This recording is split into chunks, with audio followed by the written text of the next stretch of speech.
S'il y a un cinéma qui a nourri les rêves de plusieurs générations, c'est bien celui de Steven Spielberg.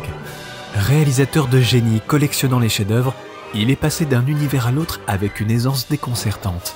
De l'aventure épique avec Indiana Jones, à la terreur implacable des Dents de la Mer, ce maître du grand spectacle n'a jamais perdu de vue l'élément au cœur de son art, l'émotion.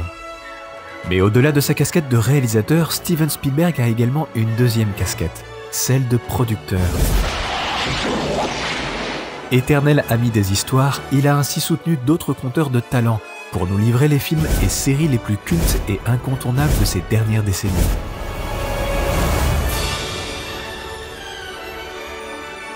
Mais les rêves ont besoin d'un langage universel. Est-il alors si étonnant que derrière chacune de ces œuvres se cachent les plus belles musiques et les plus grands compositeurs du cinéma? Que ce soit John Williams et ses nombreuses mélodies inoubliables,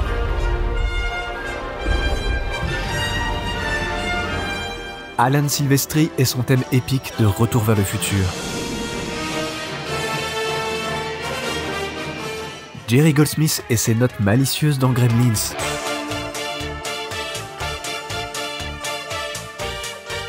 ou encore Danny Elfman et ses envolées pleines de mystères dans Men in Black. Tous ont su faire briller la musique orchestrale comme jamais. Réalisateurs, producteurs, scénaristes, une chose reste certaine, c'est qu'encore aujourd'hui, le nom de Steven Spielberg réveille en nous le souvenir de celui ou celle que nous avons été. Un enfant qui a grandi, mais qui ne saurait être oublié ou perdu.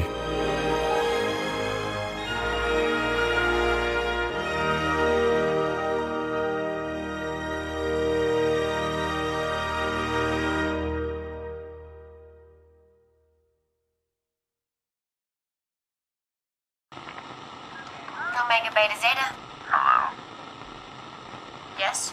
Who is this? CC. How's this? Who do you think? Ted? You wish it was Ted.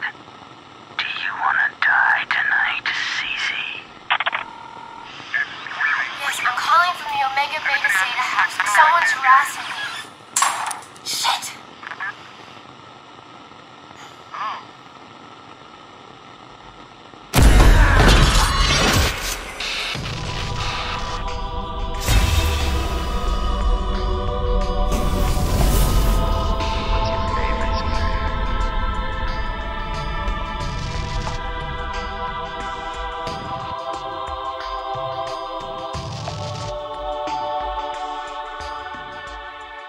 Avant toute chose, je dois vous avertir que cette vidéo contient des spoilers et qu'il est nécessaire d'avoir vu le premier Scream et Scream 2 pour suivre cette petite théorie.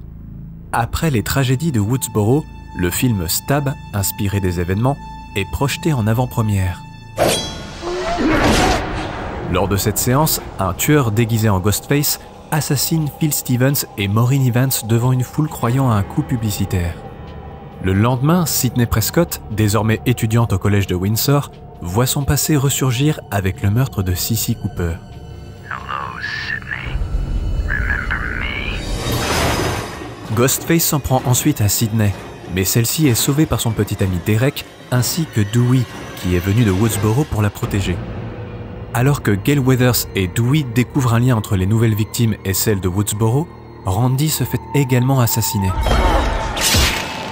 Sidney tente alors de fuir la ville avec sa colocataire Ali, mais Ghostface les attaque et tue cette dernière.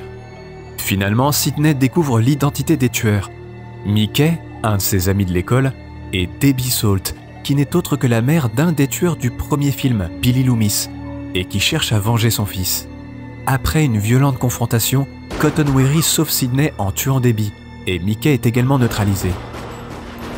Gale et Dewey survivent à leurs blessures, et Sidney parvient à tourner la page sur ces événements tragiques.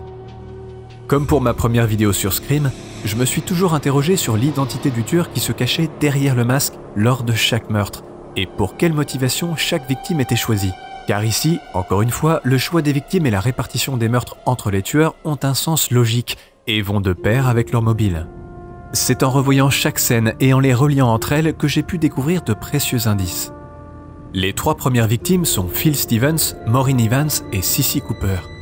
Étrangement, nous pouvons voir un lien ici avec les trois premières victimes du premier volet de Scream. Maureen Prescott et Maureen Evans, Stephen Horse et Phil Stevens, ou encore Casey Baker et Cissy Cooper. Tous étudiants, nous pouvons aisément conclure que leur tueur est bien Mickey, et ce pour deux raisons.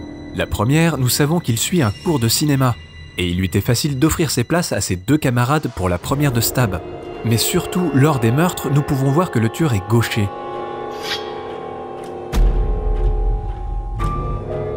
Et apparemment costaud.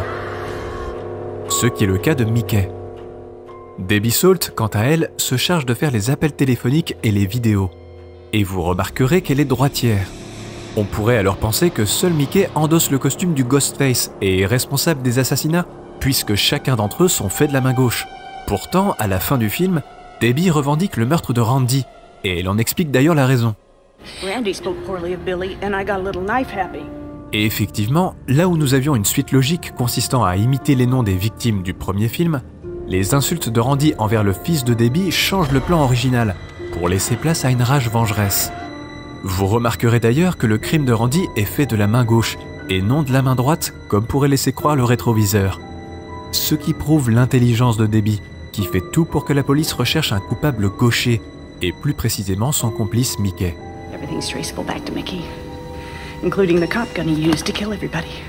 Contrairement au premier film, c'est ici le complice manipulé, en l'occurrence Mickey, qui compte à son actif bien plus de meurtres. Phil, Maureen, Cissy, les deux officiers, Ali et Derek. Debbie a tué uniquement Randy. Et pour gagner la confiance de Mickey, elle lui promet une publicité particulière. Utiliser son procès comme un spectacle médiatique pouvant lui apporter la célébrité. Malheureusement, l'abusé ne pourra même pas faire appel à un avocat. On peut noter un parallèle entre les mobiles des deux tueurs du premier Scream et ceux du deuxième. La vengeance d'un côté avec Billy et sa mère Debbie, et une fascination pour les films doublée d'une déconnexion du réel pour Stuart et Mickey. C'est d'ailleurs cette fascination morbide qui pousse probablement Mickey à faire ce jeu d'imitation entre ses victimes et les premières victimes du premier volet. Son but étant non seulement de provoquer un débat public sur la violence générée par le cinéma avec la sortie de Stab, et aussi sûrement de faire une suite meilleure que l'original.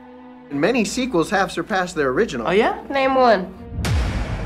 My pleasure. Scream 2 poursuit son approche innovante initiée par le premier film, approfondissant la déconstruction des codes du genre, tout en jouant avec les attentes du public. Plus de morts brutales,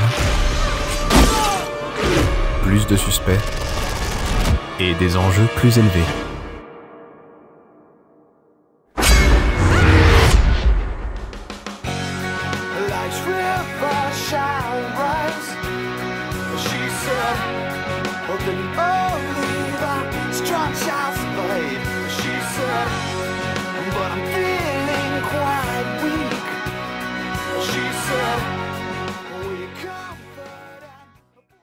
Merci d'avoir regardé cette vidéo. Comme d'habitude, n'hésitez pas à la commenter et à partager la chaîne autour de vous. Comme vous avez pu le constater, l'équipe de la théorie de Graham se lance dans un projet incroyable pour célébrer les 80 ans de Steven Spielberg. Pour plus d'informations sur le sujet, n'hésitez pas à cliquer sur le lien Talticket en description de cette vidéo. J'espère vous y retrouver nombreux et quant à moi, il ne me reste plus qu'à vous donner rendez-vous bientôt pour la prochaine théorie.